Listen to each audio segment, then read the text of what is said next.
to buy something. He was in disguise niya. Dili siya mailhan. Naguna to siya sa gawa sa store pero... But there were people trying to harass her, tita. I had to do something.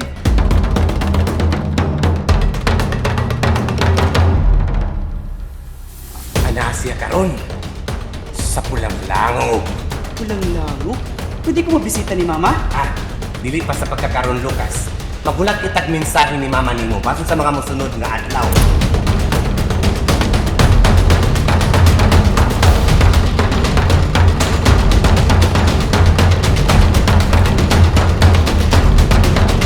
Kamura nagdala og tangan dinhi sa isla. Takpan mo sila.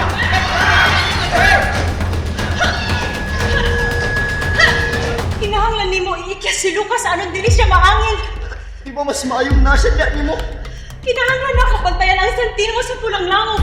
Dili makasulod si Lucas dito hangtod sa pag-abot sa Santa Panahon.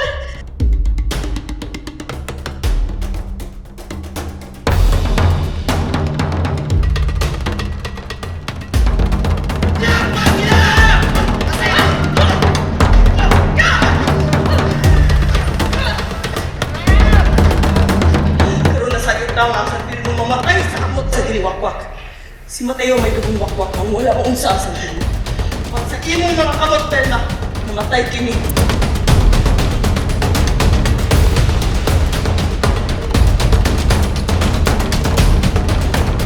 Papulan na ako nasabtan ang tanan.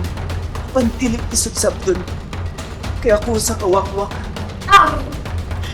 Ug-usap ko katao. Sa mga niyang adlaw, akong nailay inang akong kaugalingon. Akong nakatunan nga dawaton. Sikin sa ko.